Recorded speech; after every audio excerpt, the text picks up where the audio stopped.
Hi, my name is Nathan Glemboski, and in this course I'm going to walk you through rendering a short film in Unreal Engine. On top of that, I'm going to show you how you can use Quixel Bridge to bring amazing high-quality free assets into your short film and save you a lot of time in building sets and such. There's just no reason to use anything but a real-time engine for rendering a short film, especially if you're a filmmaker making these things by yourself. The process of going through and rendering in something like Maya or even Blender and not using real time, it's so much slower. And if it's slower, you're gonna make fewer short films. So use this process, use the assets that are available today, all these amazing free programs, and let yourself be creative and not get bogged down in all the technical details and the little extras that you could do if you do it all the slow way.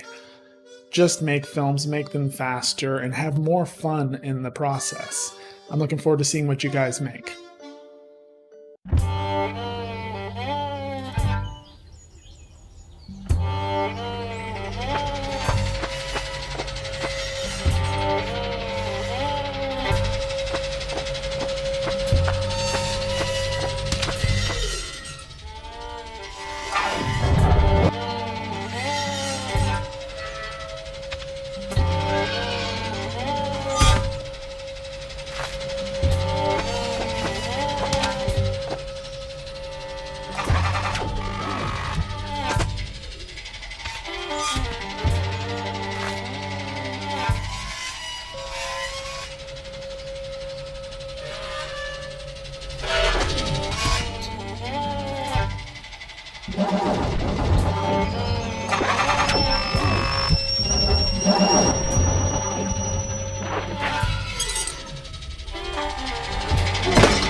What are you doing?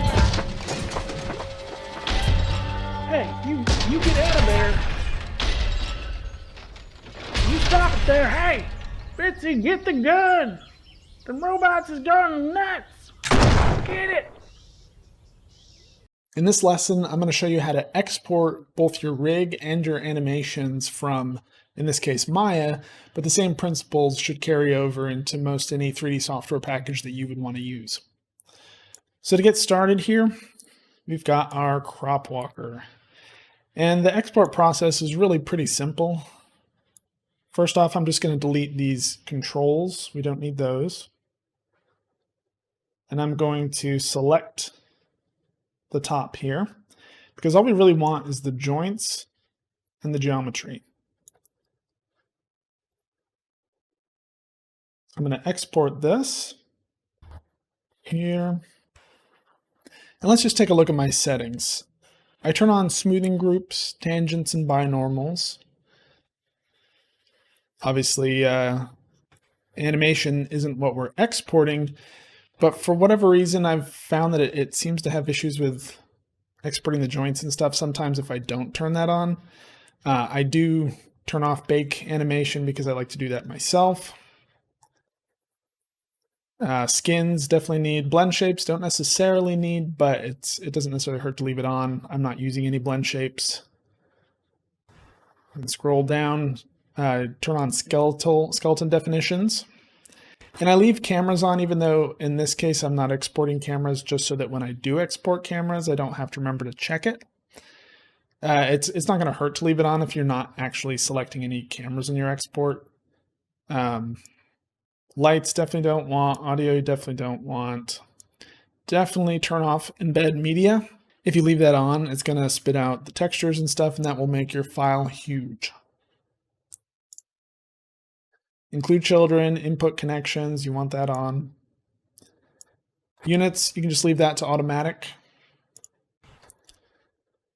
Y is up in my case, in Maya. And then this is on or off, doesn't matter. And I'm just using the 2019 FBX, but the settings are really the same. All right, and that's it. So then we just call this prop walker, hit export, and there's our FBX. Sometimes you'll get errors, but in this case, it really just doesn't matter. I seem to always get random errors, but I'm just not worried about them. Next up, we're going to export an animation. Now, animation is much the same, but you want to make sure that you bake your joints before you export. First of all, we want to import the reference. Just make sure you don't save after you go past this point. And then this may not carry through into other software, but in Maya, you want to delete the namespace editor. So you go up to Window, General Editors, Namespace Editor, delete that and tell it to merge with root. You'll see that removes the reference names that were put on there. Now, if you shift click the plus sign, it's going to open up everything underneath there. And I'm just going to select all the joints. Doesn't matter. I've got the IK handles and stuff selected, the constraints. It's fine. And then we're going to go up to Edit, Bake Simulation. Now make sure that you have your timeline set to whatever you want to bake, because if it's not in here, it won't bake. Let that go through. Now we can see we've got keys down here. So we can go ahead and minimize that. And again, delete controls. And this time we're also going to delete the geo. You don't need the geo. All it's looking for animation is the bones, because we're not animating the geometry itself. And so there's no reason to make the files bigger by having the geos in there. So you can delete that. And then we're just going to export with the exact same settings that I had before. Again, like I said, I don't turn on bake animation because it doesn't necessarily bake the joints the way I want it to. And so you can ignore that. Name it what you want so you know it's an animation. And you're good to go. The key thing is to make sure that you bake your joints and that you delete anything in there that you don't want, and make sure that all the names line up. For instance, with a Maya rig, it'll let you have two things named the same as long as they're not in the same place in the hierarchy. But if you go into Unreal and two things are named the same, it's not going to like that. It doesn't care if it's in the hierarchy, where it is. Like, if there's anything named the same, it's going to get confused, it's going to give you errors, and it's not going to work. That's probably the most important thing to remember when exporting to Unreal. Something that works fine in something like Maya, but will not work in a game engine. And remember, groups also count. It's not just in the joints, it's anything. Anything in that hierarchy, everything has to have a unique name. All right, we'll see you in the next lesson. Welcome back. In this lesson, we are going to import our rig and our animations into Unreal. I'm going to show you how to hook those two things together, what settings you need to worry about, because there's a lot of them. So let's get started. First up, we've got our crop walker rig. We're going to just drag that into a new folder, and you're going to get all this stuff to worry about. It's really not as bad as it looks. Because this is our rig and not one of our animations, we do want to make sure that we're bringing the mesh in. With the animations, we don't have to worry about that, but this is going to be our base rig. So make sure skeletal, mesh, import mesh, all those are checked. We do want the geometry and the skinning weights. Vertex color, it doesn't really matter. These two here, update skeleton reference pose, use T0 as reference pose. If you're having some issue with your reference pose from your rig, you can mess with that, but I've only had to deal with it a couple times. It shouldn't be a problem if you've done things right in your 3D package. Preserve smoothing groups, we can leave that on. I am going to leave on import meshes in bone hierarchy because I have a bunch of pieces of geometry that make up this rig. If I had done it cleaner, it would just be one single piece of geometry, and that would be ideal. But since this isn't for a game, I'm not quite as worried. We do not have any blend shapes, so you can leave off morph targets. We don't have any LODs. Do make sure that you import your normals and tangents, otherwise Unreal will just take its own stab at it, and it might not be quite what you want. Going down. We're not going to worry about animations. We're not importing animations. We don't need any of that just yet. I don't like to let it create materials when I'm importing. We'll make that separately so I can name them what I want, and I don't want to deal with its setup. And that's about it for the rig imports. Let's just go ahead and hit import. And there we go. As long as everything works all right. All right, so as you can see, we've got our geometry in here. Everything's looks like it should. It just doesn't have any materials. Before we add materials, though, let's go ahead and bring an animation in so I can show you how that hooks up. We'll grab one of these animations. Go ahead and pull it in. It's already sees our crop walker rig. You want to make sure if it's not selected here that you select this skeleton. We don't need meshes in the bone hierarchy. These should just be joints. We just want the animation. If you turn on default sample rate, it's going to choose 30 frames per second. Ours is at 24, so I'm setting the custom sample rate to 0, which will just do whatever it sees as best. Import custom attribute, not worried about that. Can leave it on. A lot of these you can leave on, they're just not going to affect anything. Remove redundant keys. This one's fine. If you have some funky results, your animation doesn't look quite like what you remember, then you might want to turn that off. But it does a little bit of optimization if you have like duplicated keys that are redundant, and that can save you some memory. Less important for just pure animation, definitely more so for games. And then the rest of this is just fine. So much less to deal with when you're importing animation because you've already set up your rig. So we're going to import that. And there we go. So we can open this up and we can see right away that it looks like everything's hooked up and working just like we would hope. Perfect. And that is how you import a rig and animation and hook them up in Unreal. Next lesson, we're going to look at applying materials to this because as you can see, it's looking a little plain. All right, see you next lesson.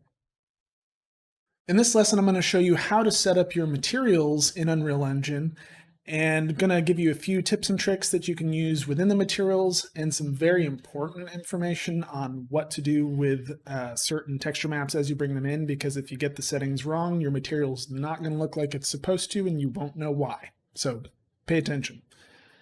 All right, so I've brought in all my textures. I've got my materials here set up. And there's really nothing special to bringing in the textures themselves. You just drag and drop. But what is important is what you do with them when they're in. So as you can see, let's focus on this big leg material. And I'm going to go ahead and bring in the rig. You can see the materials are set up here. We're going to look at this back leg.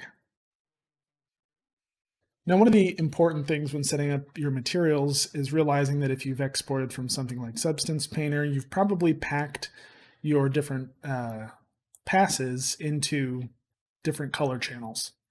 And that's exactly what I've done here. So in this case, I have my blue channel is my metallic, my green channel is my roughness, and my red channel is my ambient occlusion. And this just saves memory, saves in just having lots of maps. It makes things simpler. And then here I have my separate normal channel, plug that into normal, and my color channel. And all you have to do, if you want to connect these, drag from RGB, that's going to use all the channels, into base color, metallic, whatever you need to. That part's pretty simple. In our case, we've got this set to default lit, but if you wanted to do something different, you can make this unlit, which if I select that, let it compute. If I save it, come back to our main window here, you'll see, ooh, I think I must have disconnected. Ah, there we are. So if you change to unlit, you have to put your color to the emissive. There.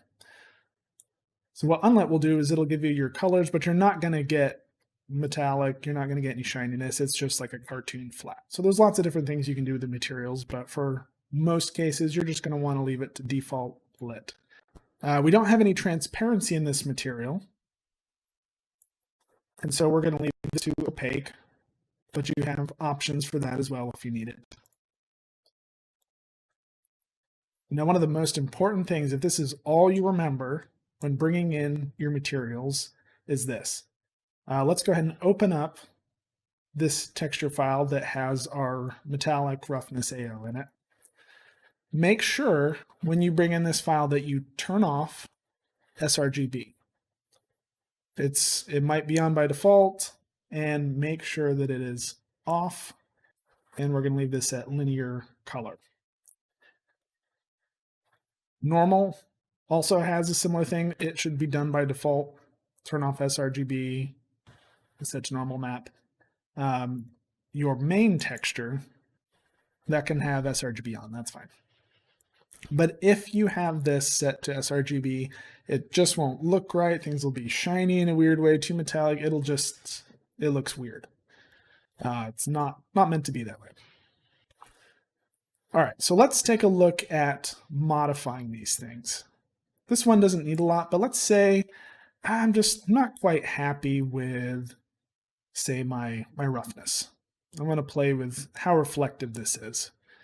What you can do is drag this out, and it's going to give you this search bar. I'm going to look up multiply, and if you plug this in, it's just going to let you multiply that value by whatever number you put in. Now you could just multiply here, and that would work fine. Or if I hold down the 1 key, number 1, and I click, it'll give me a float. And if I plug that into the multiply node, it'll let me set that number here. And I can set that to whatever I want. Let it refresh. See, it looks less shiny. Now let's say I set it to 0. We'll make this completely reflective. It's just a great way to make an adjustment after the fact. Maybe once you get it into the scene, the texture doesn't look quite right, and you don't want to go all the way back in the substance. It's a good way to make little tweaks. One of the other major ones that I use for this kind of tweaking is power. So let's drag off again. And this you can just think of as contrast. That's really what it's doing. And this is by default set to power of 2.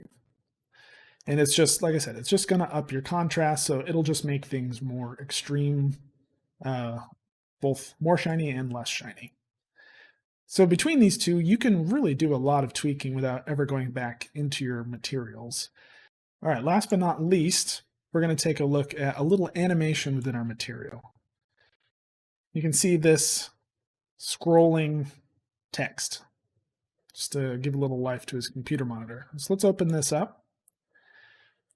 And what this is a sprite sheet. If I open this, you can see it's just a series of screens that I've made into this 4x4 block. It's a little hard to see, but these are actually square, square, square. They're frames of an animation of the text scrolling. And you can use that to create an animated material. So how do we do that? First, you create a flipbook node. If you right-click anywhere here, type flipbook, you're going to be able to bring that up and create it. We're going to bring in our time node and multiply it. And that's going to allow us to basically change the speed of our animation. Now, the number of rows and the number of columns is going to be dependent on how many sprites you've got stacked. So in our case, it's 4x4, so that makes it easy. It's just 4 both ways. Rows being horizontal, columns being vertical. And then our texture coordinate, we're just going to leave 1 to 1. That gets fed into our base color. And then I'm also multiplying it and using that power node and adding in some other stuff so I can play with the color into the emissive, where I can have it glow a little bit. Now in this case, this anger node here that I've got, if I crank it up, you'll see that it turns the screen red. And so that's just a couple of tools that I find that I use really frequently in Unreal. Materials are really powerful in Unreal. As you can see, there's so many things. but that's the most basic. One last hotkey that I'll leave you with is if you press the 3 key and click, it will give you this 3-channel color wheel and allow you to just make whatever color you want and plug it in if you just wanted something a solid color, or like when we made the glow. All right, hopefully that made sense. Hopefully that helped. Materials are, it's a massive subject. This is just barely scratching the surface, but hopefully that helps you understand the basics of how you interact with it and the things that you need to most pay attention to. For the most part, if you're creating a material in Substance, you can bring it in and use it straight away. You don't have to dig super deep in, but there's so much there if you want to start exploring that world. This just gives you a base level understanding, and we will see you in the next lesson. In this lesson, we're going to look at setting up Quixel Bridge to allow us to export their free assets directly into Unreal. This is super powerful because it gives you access to a massive library of objects and textures and decals and all sorts of things that let you very quickly build an incredibly realistic and high production value set that you can use in short films, games, whatever you want. And as long as you're using it in Unreal, it's completely free, which is mind-blowing. So let me show you how this setup goes. There's a few things you want to make sure you get specifically right, but it's really pretty straightforward and we should be good to go. Okay, first thing first, you're going to want to download and install Quixel Bridge. You can get that at quixel.com/bridge. Once you've done that, like I have here, I went ahead and signed in with my Unreal Epic account. And let's go ahead and we're going to use this asset, which I've already downloaded. If you haven't downloaded something, you'll see this little icon. You just click that and it will download to the default folder. Now you can go to download settings here and you can change all sorts of things, what you end up grabbing. They give you a ridiculous amount of options and maps, etc. I'm just going to leave it at the default. Next up, I'm going to go to my export settings. This is very important. So I am targeting Unreal Engine in this case. I'm using 4.25. And then my plugin location is under Program Files, Epic Games, and you're going to want to go to whatever version of the engine you selected up here. Go to the Engine Plugins folder. Make sure you're under Program Files and not Programs Files x86. That would be the wrong one if for whatever reason you have a folder in there. All right, then you're going to set your default project. Basically just go to wherever your project is and double click the content folder, and that should be enough. Now the last thing is make sure that before you hit export back here, make sure that your project is actually open. And once you do, it's going to go through its thing. It might take a moment in Unreal, and then it will show up here under this Megascans folder. And there you have your asset, your textures, your materials all set up, good to go. We'll just go ahead and open this up. And there we have it. Easy as that, you have this ridiculously realistic looking asset that you can throw in and use. And they, like I said, they have more than just 3D assets. There's a whole library they're constantly adding to with 3D assets and textures. The decals are a fantastic way to just add some detail to any kind of set that you're setting up. It's almost easier to make something look photoreal than it is stylized at this point with all these assets to work with. And so that's the basics of setting up Quixel Bridge to allow you to export into your Unreal project. We'll see you in the next lesson. In this lesson, I'm going to show you how to set up a blend material using materials from Quixel Bridge. Now, usually this would be a pretty complicated process, setting up a material to blend several together in a convincing way, but if you use the Megascans provided blend material, it's actually really simple. It gives you a whole lot of features and power, more than I could possibly go into in one lesson, but this will get you started and then you can play with it from here.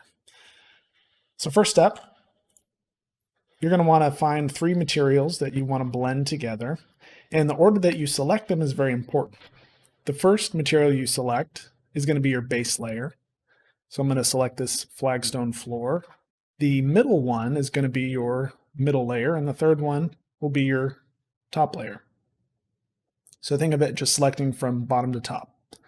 All right, then we're going to click on Megascans up here, hit Create Material Blend. It's going to grab those three. And it's created this blend material here under the Blend Materials folder. Go ahead and open that up.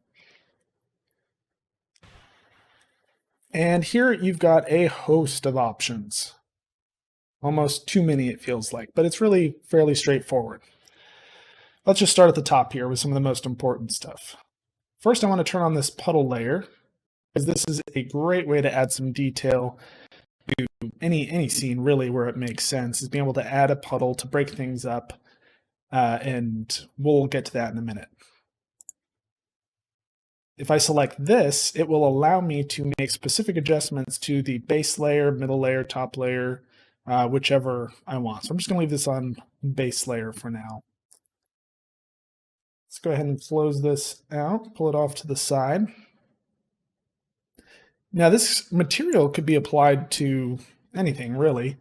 A wall, a floor, a landscape, but right now I'm just going to apply it to this plane that I've brought in from Maya in my case.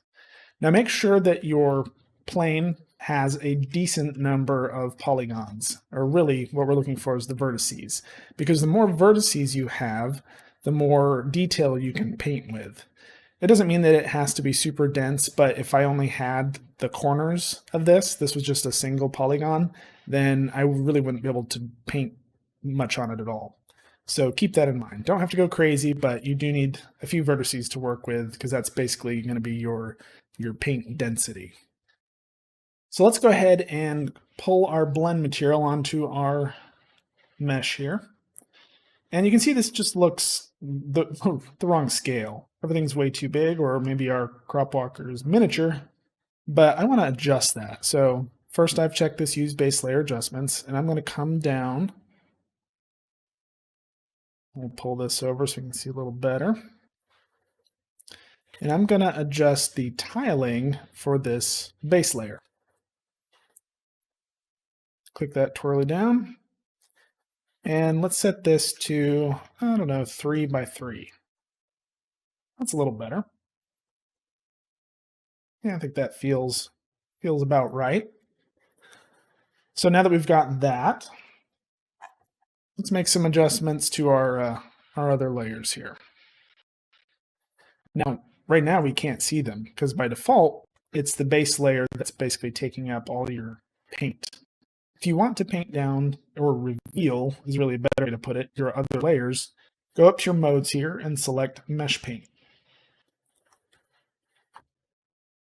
Click on Paint in the top tab here. And here we have brush options where we can adjust the size of our brush. Strength, we can adjust the strength. I'm going to bring this down quite a bit. And then fall off. Now, for this to be visible, I want to flip my paint color and erase color options here. And I want to specifically choose what channel I'm going to paint. Starting from the left here with the red, if I paint red, that will reveal the middle layer. If I paint green, that will reveal the top layer. If I paint blue, that will reveal the puddle layer. So I like to work my way from kind of left to right here. Just an easier way to think about it. So let's just paint a little bit. Here we can see our kind of gravel, dirt, whatever layer here being revealed. Let's just give it a decent sized patch here. And that looks a little bit oversized as well. So we can do the same thing we did with our base layer. Come in here and let's just bring this up to 3 by 3 as well. See how that looks. That looks a little better, a little more detail. But this isn't very realistic, is it? It's just this little bit of a fade, but it's just kind of a splat of this texture. It doesn't feel like our textures are interacting at all. Well, thankfully, they've built in tools to fix that. Come to your top here with this base middle layer blend controls. And here you have 4 controls that will let you tweak how these 2 layers interact based on the height map. So if I pull this up, you can see how the the texture kind of pulls through there. If I adjust the blend contrast, we can get even more, and you'll see that it's kind of pulling away from the rocks because it's doing this based on the height map. Now we could completely invert it and have it just be on the rocks instead of between them. We can adjust the fall off, how soft it is between the two, but we'll just leave that for now. But by messing with these controls, you can really get some great effects. So let me pull up my strength painting here. We'll paint this in a few more areas. And what I can do is if I shift click, I can actually erase just like I paint down. We can help make it feel a little more natural as well. So look how much better that is. It really, really breaks it up when you can just throw stuff in and just give it a much more natural look. All right, let's do the same thing with our top layer. We're going to paint on the green. Paint a splotch over here, and again, looks terrible to start with. It's too big. Same thing, rinse, repeat. Come down to our top layer. We'll do 3x3 since that seems to be working. And then we'll come back to our blend settings here. Let's see. Top layer blend controls. All right, let's take this, just crank that up a bit, up the contrast, and again, starts looking much, much better. Just erase a little bit in there, erase a little bit here, and yeah, not too bad. Really great way to take something that initially looks good but overly tiled and give it a little bit more of a natural feel. You could do this with brick, adding in, damage sections in between the bricks, anything you want. The possibilities are really endless. All right, the last thing we're going to cover is to add a puddle. To do that, we're going to paint the blue channel. Let's just add a puddle over here by our crop walker. There we go. Now this doesn't look all that convincing. Sure, it's reflective, but we can add a lot more detail. So we're going to scroll down here to puddle layer, and let's change the color. I want to make this a muddier puddle, let's say. Let's bring that in there, a little darker. I think that's starting to feel a little more natural with our setting. I can play with the opacity. Maybe this is a little denser, a little dirtier. You can play with the Fresnel power, all these settings, the amount of roughness, which will change how much it reflects. But the real fun one is if we come down to our wave controls. So let's go ahead and up the speed, not too much, just a bit.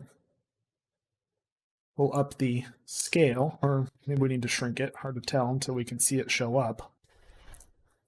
And we'll up the normal strength just so we can start to see this a little better. Okay, too much. So we're going to pull our speed down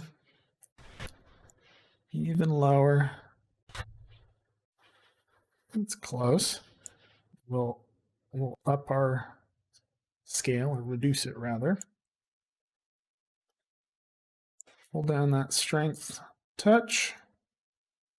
I think speed's still a little too fast. And there you go. Just tweaking things to fit your scene. You can get something that really adds a lot, looks great. And don't think of this as limited to just a water puddle. Say I want to have some chemical spill here. There you go. Add that. And suddenly it's the green ooze that is spilled out onto the ground. As I said, the settings they have in here feel endless. There's so many things to play with, but that's enough to get you started, and feel free to mess with things, mess with the displacement maps. There's just so much that you can add that will bring this new level of realism for really no work at all to your scenes. All right, we'll see you in the next lesson. In this lesson, I'm going to show you how to use Quixel assets to make your set, to really dress your scene, and we're going to look at using objects that you can pull out of Quixel We're going to look at foliage and how to use different things like grass and rocks to quickly populate a natural area. And we're also going to look at how to use decals to add cool little details to your scene and to really break things up. So first off, let's look at how we can use objects that we've brought in. Now, in my Megascans folder here, I've brought in quite a few objects that I'm using in this little short film. And in a minute, I'll show you how I've implemented them, but let's just look through some of these pieces. So let's take a look at this log. All you got to do is drag it into your scene. And as you can see, I can treat it like I do any other asset. It's too small. I can make it bigger. I can rotate it. And it actually fits pretty well with this texture I have here. And it looks pretty darn good. Now, if I want to add to that, I can just bring in something else. Let's say we've got a bucket here. Just drag that in next to it. Raise it up a little. And bit by bit, we could start to populate this with details. I mean, I have no idea what your scene is that would include a log and a bucket as your whole set, but that's not necessarily the point. What I do when I'm building a set is I will animate to a very basic low polygon object. Let me show you what I mean. So as you can see, this is very basic, no materials. I knew that I needed a barn. I had some of the crates that I had made outside of Unreal that weren't Quixel assets, and I just very roughly put together this fence. And really this is just for framing, something to animate to so that I know where the characters are going to make contact with the ground and such. It's just the most basic thing you can come up with. The whole point is to not waste any time in making assets. You see, I didn't UV anything. It's just there as a bare bones reference. After I've brought that in, that's when you start to layer up with this and that. Before I show you how I layered up on top of that basic set, let me show you foliage and decals and how we can make use of those. So foliage is pretty straightforward. If you go up to your modes and you switch to foliage, you can bring in different pieces of foliage to this area, and then once they are selected, you can use them to paint on top here. So let's go ahead and we're going to change this from landscape to static mesh as well, because that's what we're painting on. Now this is important to take note of, because if I'm painting on a landscape and I have other objects like this, and I have static mesh turned on, it will paint on top of that log, and we don't want that. So let's undo that. Unfortunately, everything in this scene is a static mesh, so I'm just going to have to be careful and paint around it. So you see, if I paint, it looks fine, but it's not very dense. It's not quite what I'm looking for. I can also paint over here. So what I'm going to do is I'm going to click on this asset, and I'm going to up the density. Let's crank it way up. There, now we're getting a little bit more to work with. I can also do things like randomizing the scale, giving it a range to work within. I can adjust the rotation, all sorts of things, whether it's static, movable, whether it casts shadows. All these things can be really useful for improving performance if you're having issues, and just making things look a little bit more natural and less uniform. So you can use it also for things like these beams here. So I'm going to select those, bring my density down to 100, and if I paint on, you'll see that then it's just kind of placing these at random along here. And if I were to give it a little bit more variety in the scale, it'll even vary how big they are. This is a really easy way to add natural variation to clutter and garbage details that you want to just fill your scene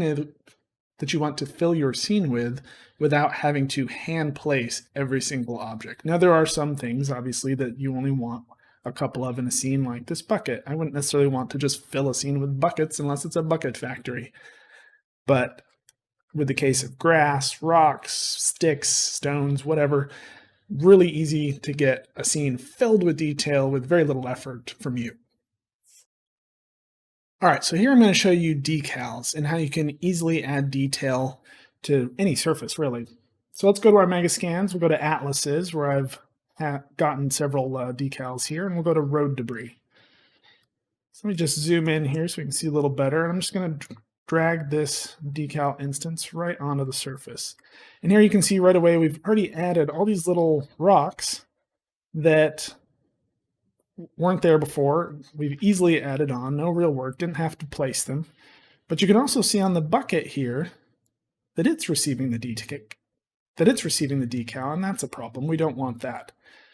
So let's select our bucket, can search for decal, and we can choose whether or not any objects receives decals. In this case, I don't want the bucket to receive decals. I don't want this to. And so when we go to make that adjustment again, and we move these rock decals over around that tree, you'll see that it's not being painted anymore. So that's really easy. Again, really easy way to add great details. You could do this obviously with graffiti, with a mud splat, with tire tracks, any number of things. There's a ton of options to work with in the Quixel library, and I highly recommend playing around with it. I usually go in after I've got my scene set up and just use it to just have fun and really break up any areas that I think need more detail or look too tiled or whatever. All right, now I'm going to show you my scene and how I took that bare bones gray set and built on top of it. All right, here is the map that I made out of that bare bones gray mesh that you saw.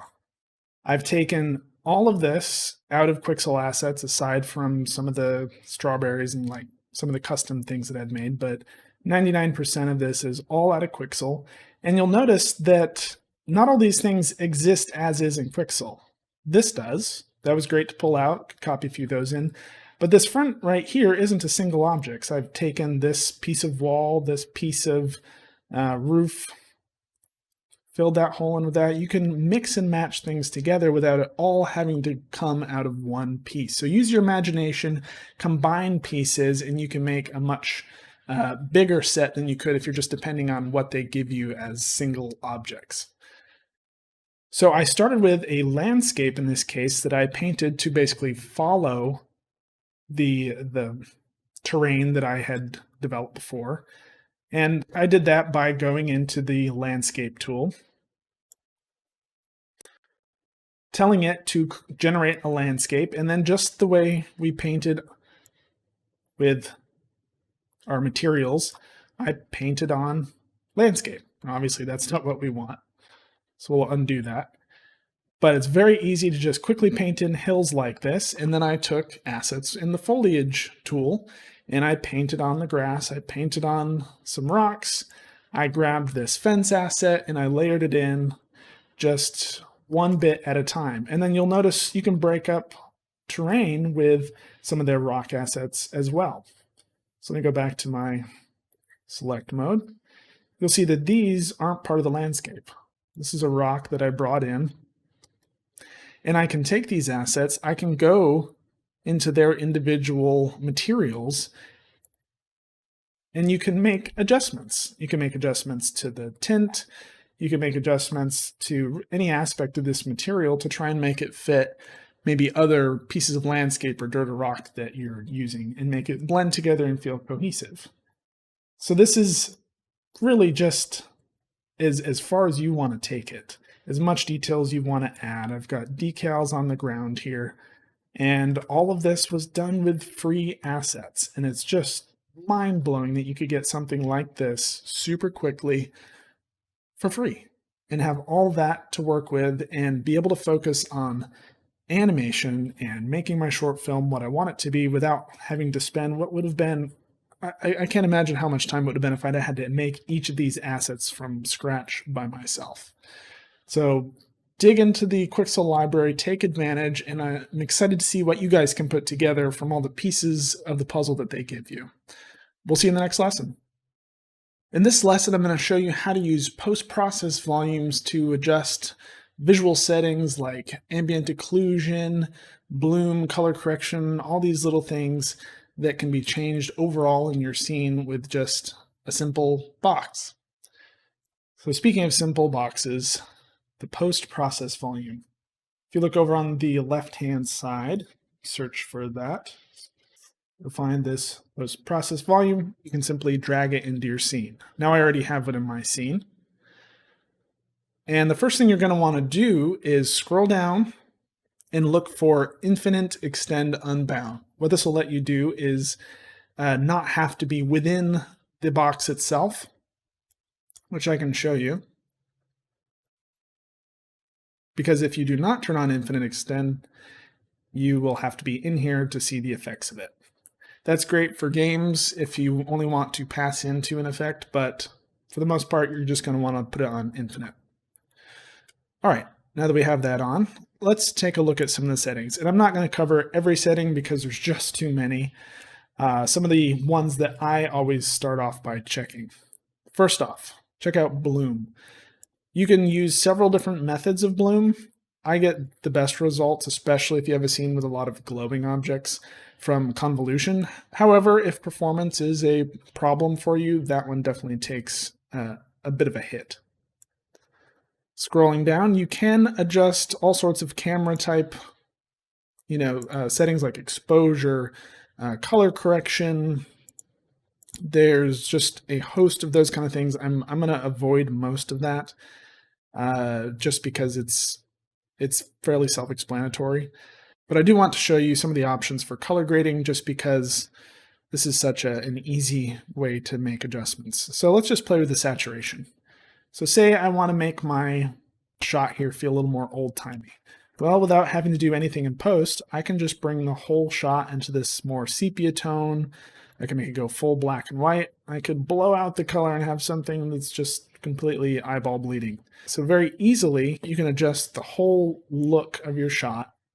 And the same goes for contrast. Again, anything that you could do in a typical, camera, video editor, what have you, you can do in here. And that's one of the great things is that you can basically do all your post work before you've even rendered, which is wonderful. All right, we're going to skip past the rest of these and we're going to go down to ambient occlusion, another big one that you can adjust in here. So if we start playing with these settings, and assuming you don't have ray tracing turned on, because in all of these settings, the ray tracing ones will be different than the ones that we're going to use here. They're all under the same place, but as you can see, there's ray trace ambient occlusion and there's ambient occlusion. Right now we have ray tracing turned off, so we're just going to use this. So I can adjust the intensity, I can adjust the power, I can adjust the radius.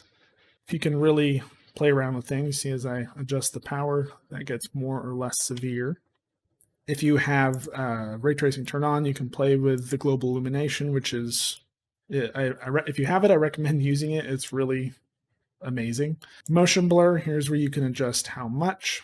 You can adjust the target FPS, so you can really play with how much blur there is.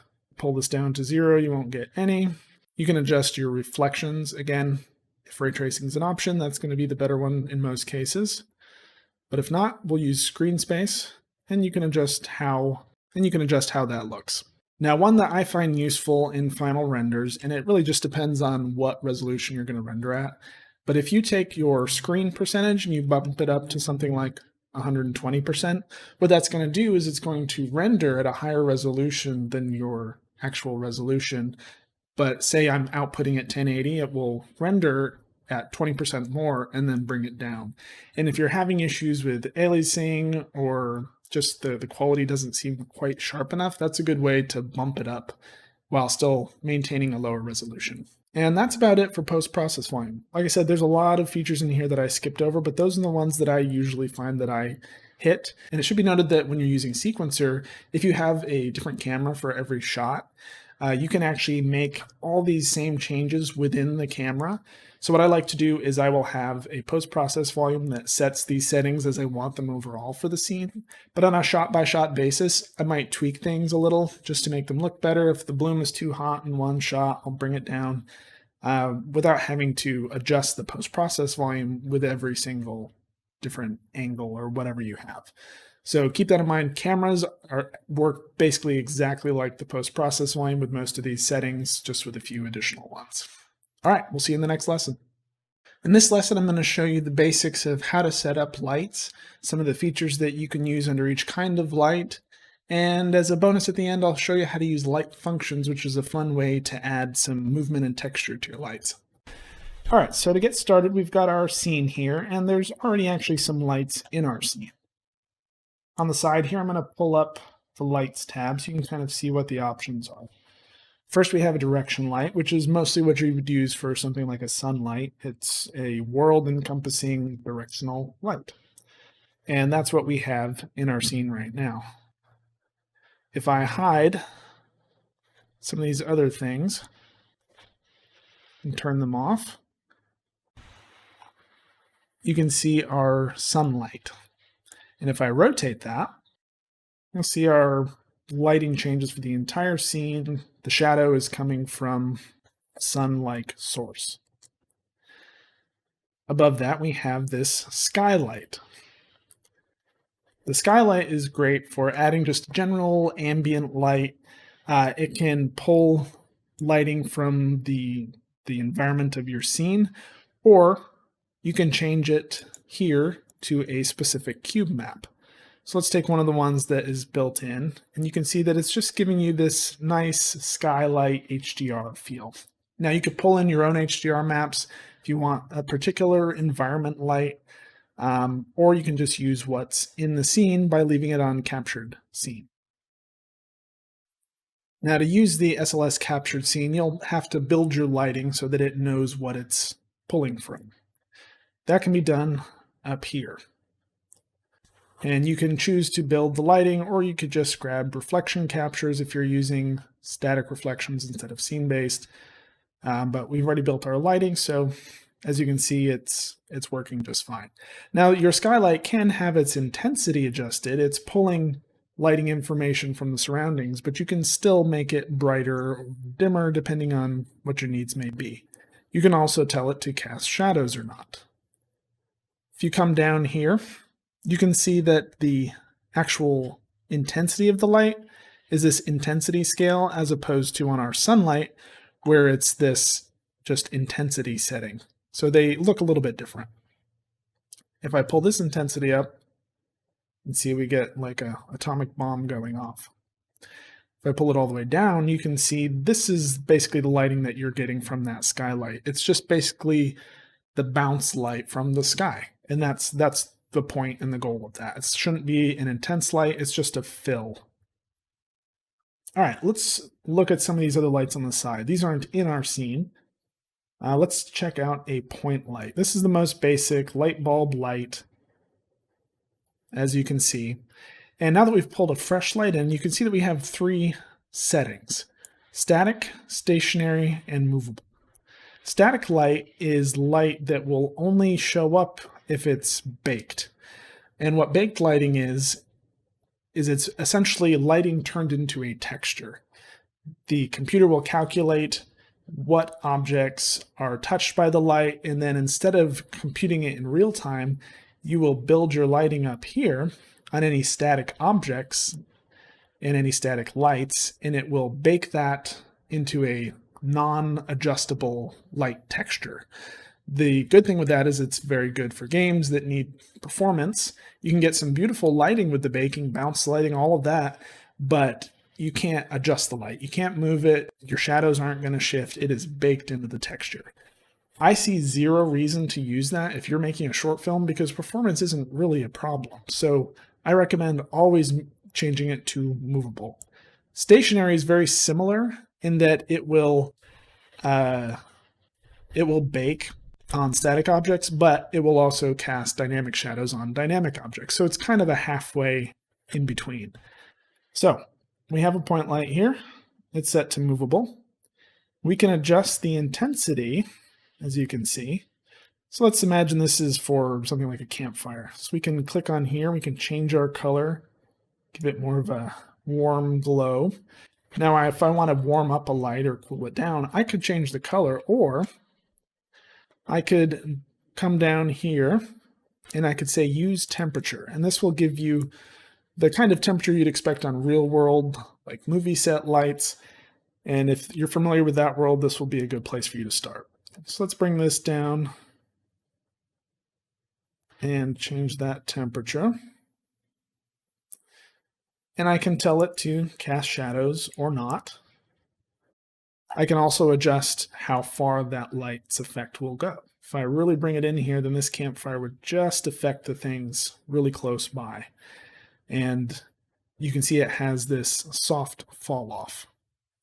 If I up the intensity now, no matter how bright it goes, it's not going to go past the bubble that I've given it. Now, all these things you could animate. So imagine that you want to make a fire. We'll get into it later, but in Sequencer, you could make this flicker, and there you suddenly have a firelight. Now, most of these lights will all have very similar settings. I'm not really going to get into the source radius and stuff. That basically just would affect how big your light itself is.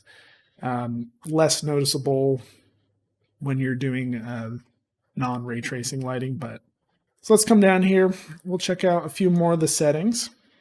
If you're using ray tracing, this is where you could adjust the samples.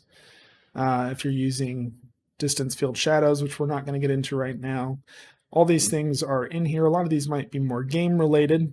And like I said, between most of the lights, the settings are going to be much the same. So let's grab a spotlight. Spotlight works about like you'd imagine. Unlike our point light, though, which is shooting in every direction, this is shooting in one, but because it's shooting in one direction, you have a few extra settings where you can adjust an inner and outer cone. If we bring the brightness up, you can kind of see how that works. This outer cone is going to really soften it up, but the closer it gets to that inner cone, you get this really harsh spotlight line. Same thing, we can adjust colors, give it a nice green hue. And let's adjust shadows. I turn off shadows and I turn it towards this. What you see happen is it will cast on everything behind it, even on a character. So while if I had shadows on, it wouldn't be affecting this. Shadows off, it's going to go right through. And now there are situations where you might want that. If you're just trying to lighten up the side of something, but you don't want an extra source of shadows, you might bring in a light like this, turn its brightness down just because you want to add a little bit of counter light to an object. All right, last one I'm going to show you is this rectangular light. Now this is great because it's basically an area light. If you can use ray tracing, then this will get you really nice soft light, but it works well even without. If I scale this up, it's not going to do anything, but if you come into the settings, you can actually adjust the source width, and that will adjust how much light is being cast. Let's bring up the brightness so you can see the difference a little more. So let's play with that. See if I bring it narrow versus wide, you can see the light and reflections shifting across that there. This is really good if you are inside a building and you've got overhead fluorescent lights, stuff like that, very diffused lighting. Same thing works for the height. You can see as it makes contact with the ground, the shadow gets really harsh. You can adjust barn doors. Again, this would be more like real world LED panel lighting, where those barn doors can control just how much spread it's going to have. Let's come down, same settings, temperature.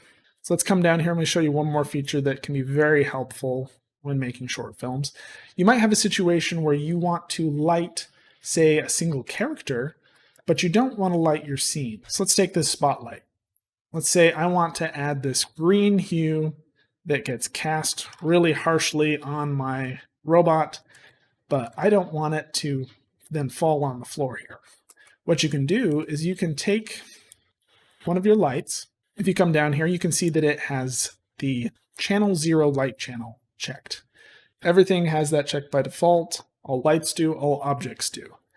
However, if I uncheck that, now the light suddenly doesn't work. But if I check channel 1 on the light, and I check channel 1, we'll just search for it, on the object, now it's receiving the green light, but the ground isn't. And again, if I turn off channel 0 on the object, now it's only receiving that spotlight. So this is a really, really powerful tool. It's something that you would expect to have in something like Maya when you're rendering, to be able to light just what you want. It probably won't be something as crazy and harsh as this, but being able to have a character that you can add some highlights to, some rim lights, without worrying about affecting your scene is extremely powerful. All right, the last light I'm going to show you is this sun sky. Now, I'm actually going to go into my other scene to give you a better look at that. So in this scene, I'm not actually using any specific lights. I'm just using this sun sky system. And what this allows you to do is have a very realistic time of day skylight setup with just dragging this one thing into your scene. And when I say realistic, I mean they let you get very, very specific. So you can choose the specific spot on the globe and what time of day and year the sun would be here in just such a way, like it's a little ridiculous if you're trying to match, like, I don't know. I can't imagine why I would use that personally, but I'm sure for somebody that's like the best thing ever. But in short, what this lets you do is just by adjusting the time of day, you can bring the sun up, bring it down, and really make this as realistic as you want. Now, when I said I'm only using the one light, I wasn't quite telling the truth. Remember how I talked about that you can use the channels to add just a certain amount of light to one thing or a group of things as you want? Well, that's exactly what I'm doing here, because you can see as I bring the sun down, there's still some light on this guy. If I undo that, see, it's not very noticeable, but I wanted to have just a little bit more light here than I have on the scene, and so I have this direction light, and it only affects the crop walker. Subtle, but it just adds a little bit of warmth to him. Everything else, however, is just lit by that one skylight. Now, if you want to make adjustments to the skylight, it doesn't work quite the same. You'll look in here and you'll see that you don't have those normal light settings, and that's fine. If you really want to dig into it though and say you want to switch this over to being ray traced, if you look under the components here, then you can make all the typical changes. But for the most part, you can just leave it alone. All right, time for one last trick, and I'm going to take you back to my other scene. So in this scene, what I want to do is I'm going to take this spotlight, and I'm going to show you how you can use something called a light function. And basically what that lets you do is it lets you take a material and apply it to a light. And it's probably better to think of it more as like a gel in real life, where you're putting some kind of transparent thing in front of the light, except we can do way more powerful stuff, because while in real life, sure, I could take a green gel and put it in front of a light and make it look like this. In Unreal, I can take an animated gel and put it in front of the light. And let me show you where that might be useful. So we'll just do it quickly with this. And if you scroll down, you see light function. What you have to do is make a material that is set up as a light function. So I've just quickly grabbed one of the displacement maps from one of my Megascans, because you want something black and white generally. And it really doesn't matter. And I've created this light function. And all it is I've taken this random black and white texture. I've put a panner in it to make it, you can see it scrolling, the time function. If you click on the panner, you can see I've set the speed. And I'm not even using these power nodes. I was playing with that. And then just setting it in the emissive. And the important detail is here, you want to click on your main node here and set material domain to light function. By default, it's going to be on surface. Once you've got that saved, you can come back to your light, and we're just going to drag this material into our light function material. And now as soon as we do that, that has been applied, but you see it's really subtle. It's not much. And ultimately, where you'll probably use this kind of thing is if you want to fake the shadow cast by rain on a window, or of clouds passing over an environment, or the effect that water has in caustics that it casts on the ocean floor, stuff like that. That's where this becomes very useful. So if I take this same light function and I apply it to our sky, or rather our sunlight, you can see how this could be used for clouds. It's not going to look very good because this is just random. But see, if we're looking at this as like shadow passing through smoke or clouds or something like that, it's going way too fast. It's not the right scale and shape. You can adjust the scale here. So if I brought this up to say 20,000, it'll make it bigger, but it also makes it faster in this case. Then you can start to see it. But again, I would want to slow it down. This isn't really intended for it, but very quickly you can affect your whole scene and get details, because like the caustics underwater or the raindrop shadow, that's going to be really hard to actually do with the real lights. But with this, you can fake it and get just as good as an effect. All right, that's going to do it for lights. Hopefully that gives you the basic understanding. There's so much more. With all these things, I feel like I'm just blasting through it and just picking a few of the important things. These are the things that I find myself using the most, the settings that I'm constantly tweaking, and feel free to play around with them and figure out what they do. But this will give you at least a decent foundation to work with. We'll see you next lesson. In this lesson, we're going to teach you a little bit about Sequencer, a really powerful tool that we're going to spend the next several lessons in. And it's basically where you can bring your animations together. You can bring in cameras. It's where everything comes together and gets rendered out from. So we're going to spend several lessons to really dig into this and hopefully get a better understanding of how you can use this very powerful tool.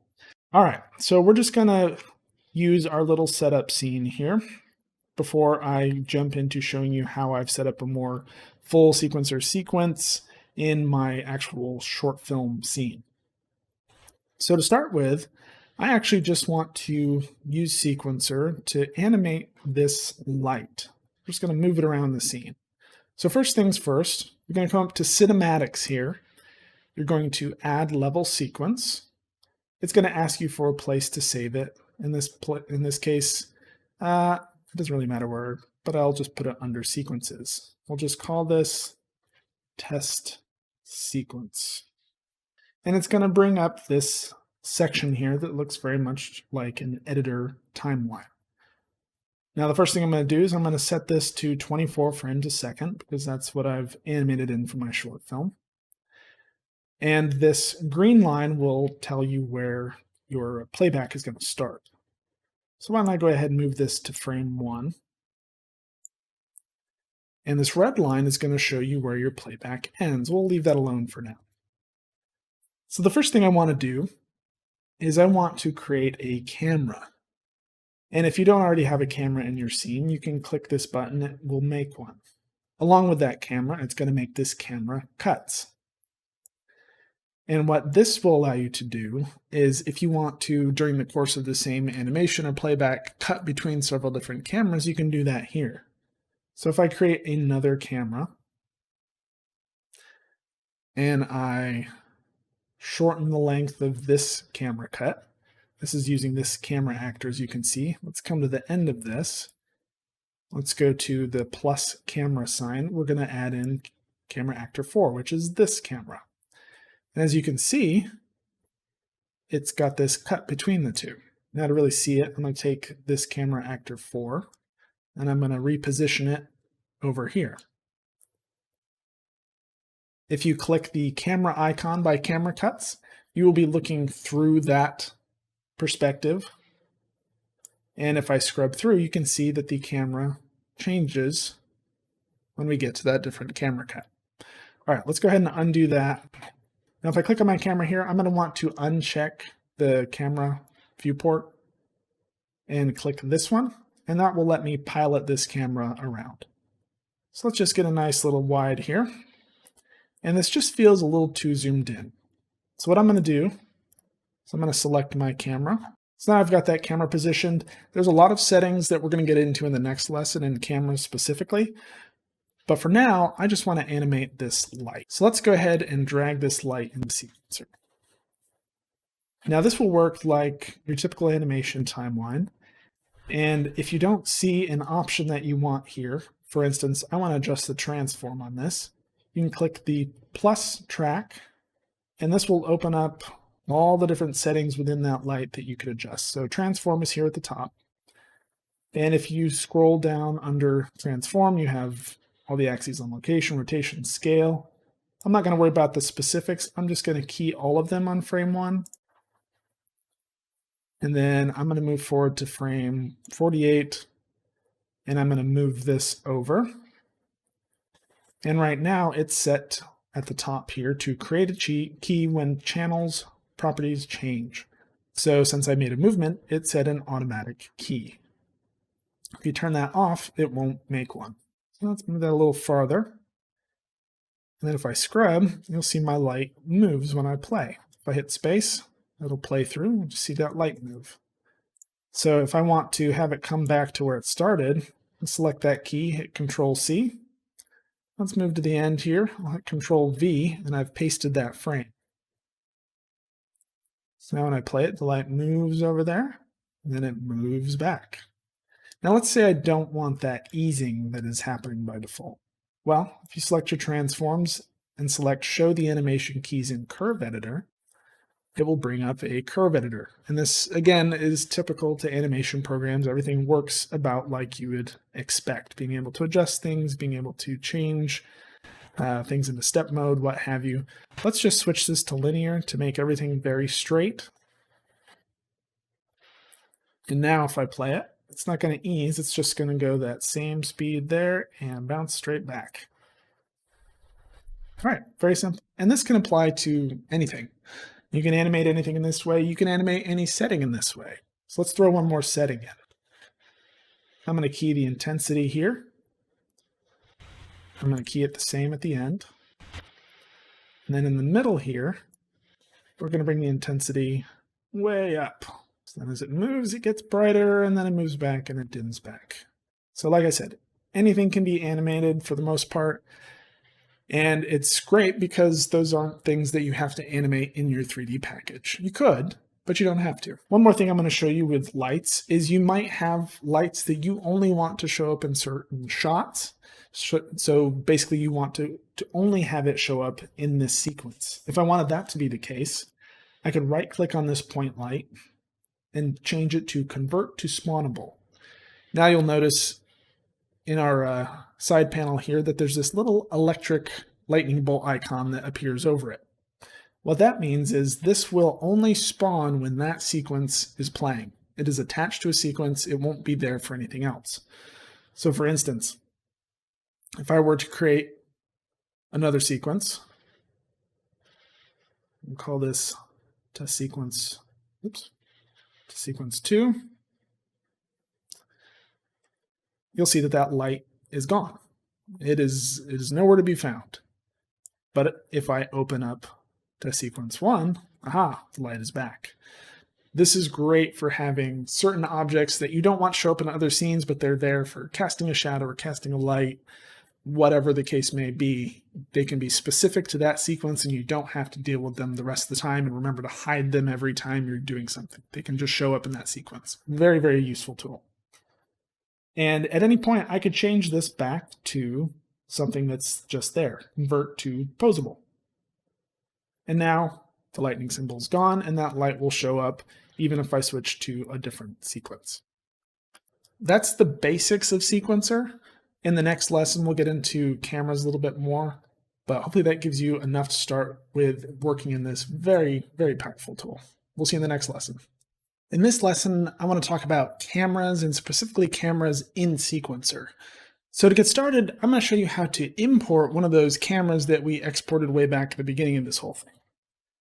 So all you have to do is right-click on one of your created cameras that we made last lesson, and I'm going to import, and I'm going to select one of the cameras from shot 4 of the short film here. It's going to be in a weird place in this scene, but that's okay. It'll do for our purposes. Now, when this dialog pops up, go ahead and uncheck everything. If we don't need it, it's not going to do any good unless you want to mess with it, but you don't need it. So we're going to hit import, and you can see it made all these keys in here. Now the first thing you want to do, let's go ahead and shorten our shot to the length of this shot. And if I scrub, you can see we've got our camera movement. It did in fact come in. It's in a weird place sliding along behind him, but that's okay. It'll do. And the first thing I like to do is, since it's keyed everything and I really only want the movement and zoom if there is any, I'm going to go ahead and delete all the keys on the focal length in this case, because I don't need that, so I didn't animate it. And also on the distance. Now, if you had animated zoom, you'd want to leave the focal length on, but since I did not animate it, I can go ahead and delete that. And since I deleted those keys, you can see everything's in focus, but what if I want to specifically focus on something? Let's go ahead and select our camera actor, and you can see a whole bunch of settings on the right-hand side. A lot of these should be familiar. If I scroll down, you can see this looks exactly like what? Our post-process volume. And it is. You can make all those same tweaks and setting changes in here, but we're going to focus on the camera-specific stuff at the top. Specifically, the focus. Right now it's set to manual, and that's just fine. And I can adjust this, and as you see I slide, you can see little focus changes. But how do I know where it's focusing? Well, an easy way to tell that is to go ahead and click on this Draw Debug Focus Plane. We see this purple square made. And what it is it's going to be set at the exact focal distance. So as I scrub this through here, I can see it lines up with the back of my character, which is where I want to focus. But if I scrub, and now it's moving. How do I handle that? So let's start at frame 1. Let's set our focal distance where we want it. I'm going to go ahead and click this to add a key. Then we're going to scrub to the end. We're going to add another key after we adjust it.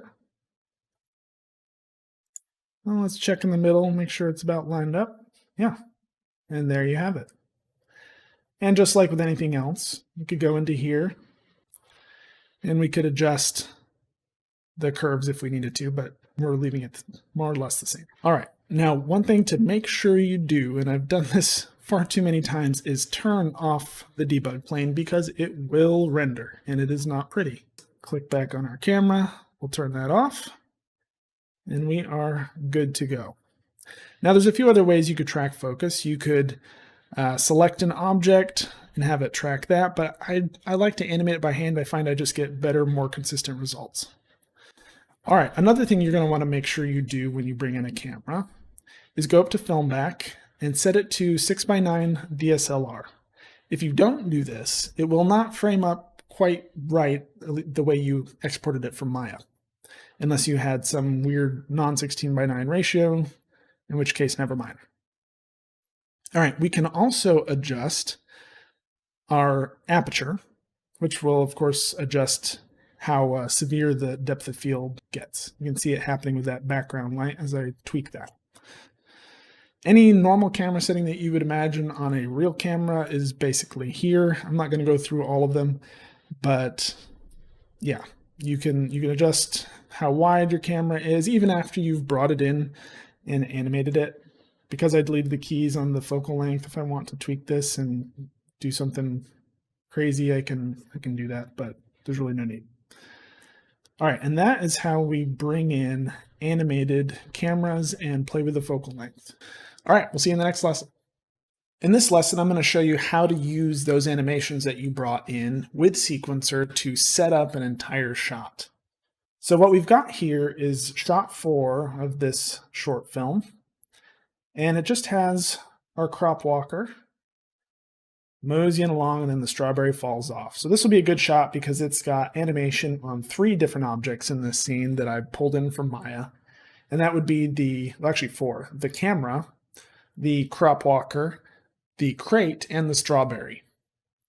Now in the last lesson, we learned how to pull in animation on this camera.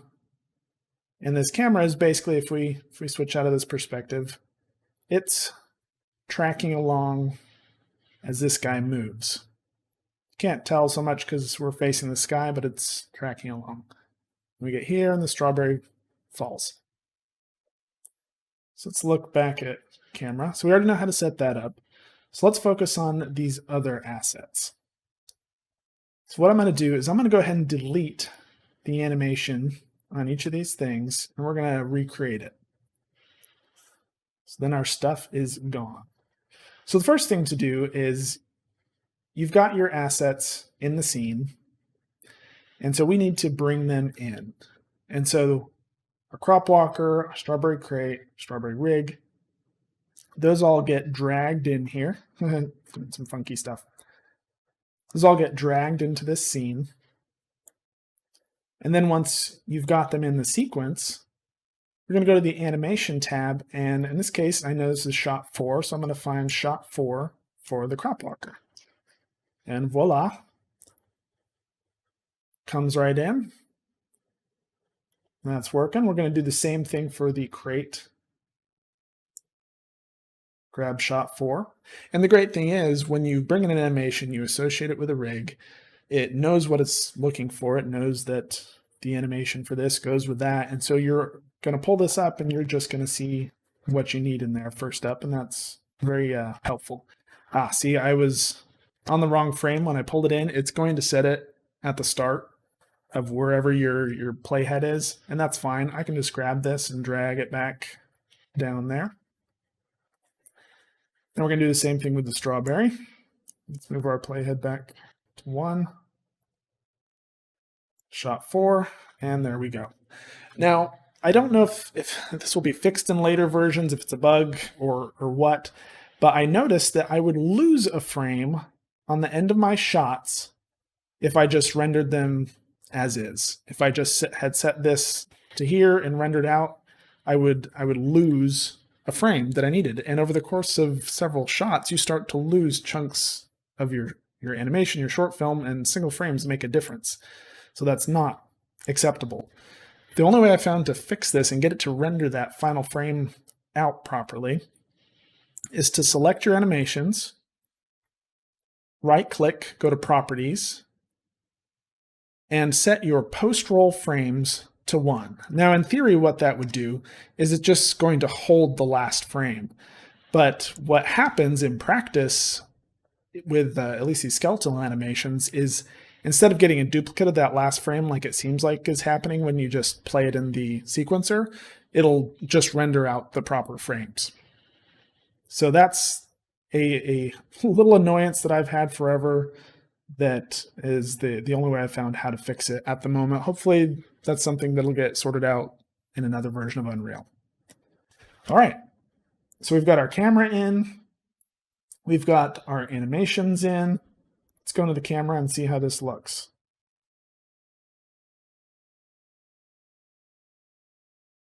And there we go. Everything seems to line up just right. The timing's right. And we are good to go. It's as simple as that. Now, as a bonus here, I'm going to show you, just as a side trick, even though it's not important to this shot, I'm going to show you how you can animate a material in this shot. So let's say there was something on the strawberry or whatever here that I wanted to animate over the course of this shot, but I want to animate its material. So let's go to the strawberry. And let's add some glow to it. Something completely unnecessary. So I'm going to hit the 3 key to bring up 3 channels. And we're just going to make this thing glow. So I'm going to feed this. Actually, I'm not even going to use that. I'm just going to use its texture as is. I'm going to feed this through a multiply. Feed that into the emissive color. I'm going to hit the 1 key to bring up, so you can add a number into any channel you want, just a single float. And we're going to give this a value of 1. Now, if I right-click on this, I can convert it to parameter. And we're going to call this strawberry glow. I'll actually bring this back down to 0 because we don't want any glow to start with. Okay, and we're going to save that. And we're going to come back to our strawberry in sequencer itself. Now, if we hit this plus track, we're going to see some options. Anything you want to animate or effect in sequencer, this is where you would add it in, because not everything is going to show up by default. So let's look at this. We've got our skeletal mesh component. We want to click that. And that's basically bringing in the model, if you will. And we're going to go to element 0, material parameters, element 0. We're going to click plus on that, and then we're going to see strawberry glow pop up. And that's the reason I wanted to show this to you, because it's very important to be able to animate your materials in sequencer if you want to do an effect like this, but it's really kind of buried and not very intuitive to find. So our strawberry glow pops up because we made a parameter. And now I've got a key at 0 set on 1. We're going to set it to something ridiculous like 50 here. And we'll bring it back down to 0 here. Now if we play this, see it gets bright and then it cools off.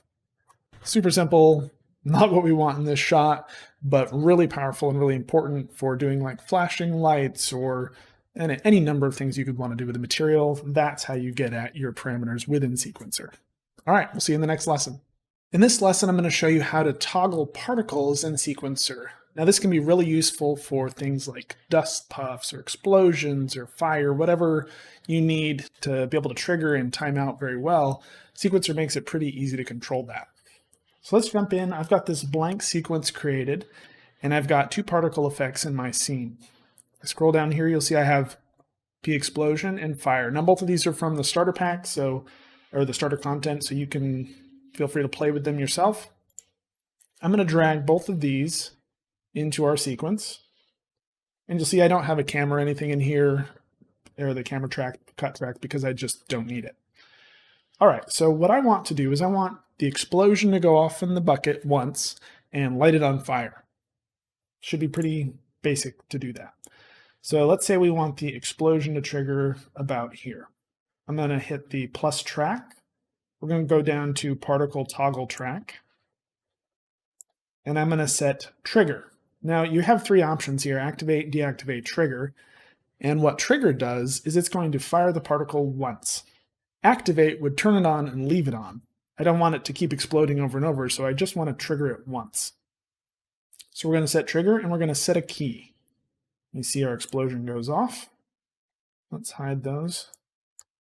If I hit space, boom. So we have an explosion happening once in the bucket. Looks pretty good.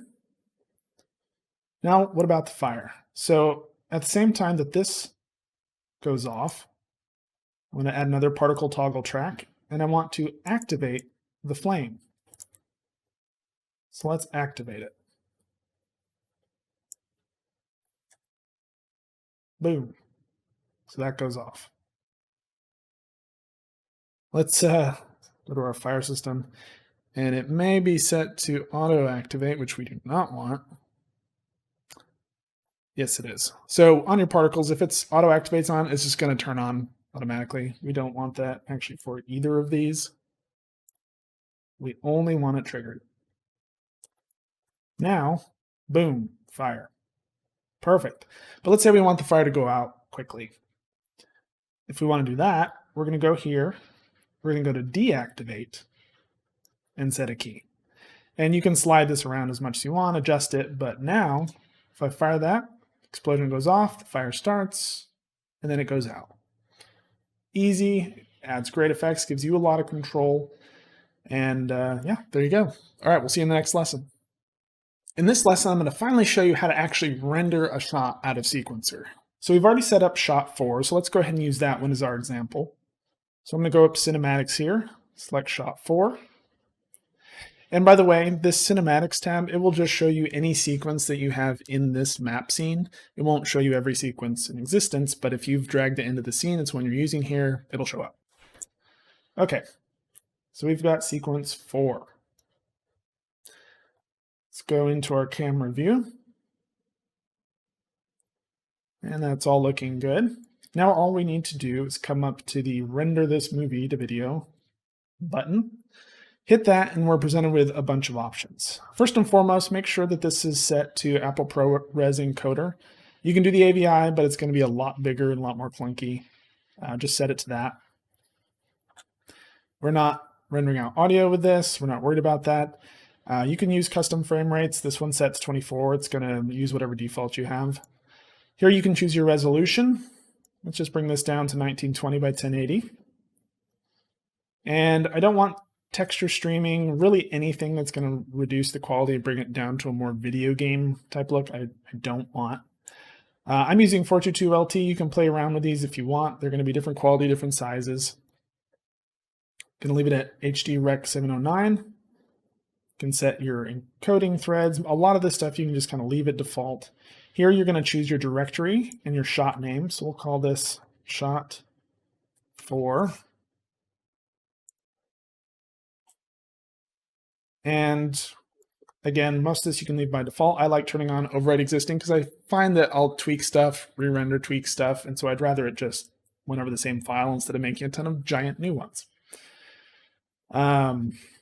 Most of this, use a separate process. I find if I'm having issues with quality or just frame drops or whatever the rendering, if you use a separate process, it's going to open up the render as a new program, and I just get a little bit better results, fewer bugs.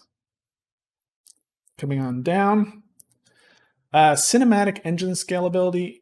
Usually you leave that on and you'll get better quality. For some of the settings that I had cranked up during this, I actually found that leaving that on was reducing my quality. If you find that things aren't looking like they feel like they should, try turning that off and see if it helps you. It did for me. Cinematic mode, leave that on. We don't want any video game stuff kicking in. Okay, now down to the bottom. Custom frame. You can choose a custom frame start if you want. I've just got it left on default for now. Same with the end. It's going to use this. Warm-up frame. This is very helpful. They didn't used to have this, and it was a big pain. If you use the warm-up frame, things like particles or the final gather and ray tracing, stuff like that has time to kind of kick in before the render starts going. Even so, sometimes the first frame can be a dud, I've found. And so if that's the case, just render, extend your play time and render one frame beforehand so it has time to kind of catch up. But usually warm-up helps. You can set a delay before the warm-up and on and on. The delay every frame, that will wait whatever time you set in between every single frame. And this can really add up depending on how many frames you have. But again, it's very helpful if you have something like ray tracing, whatever, that needs time to just catch up and render just a little bit beforehand. However, there's a few side effects to this. If you have something like grass and you use this, the grass doesn't care about the delay. It's going to keep moving because it's on a different system. It's not keyed. And so you're going to get weird jankiness with dynamic things like that. So be aware of it. And with that, we will hit capture. It's going to open up that separate process. And there it goes. Our lovely glowing strawberry in there.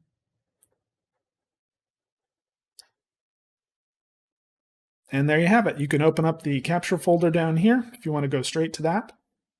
But that's all there is. Once you've got everything set up, that's how you render. I hope this has been helpful. Thank you guys for coming along for the journey. Feel free to dig through the files and see how I set up this short film. And I can't wait to see what you guys make with all these amazing assets and tools that we have freely available. We'll see you next time.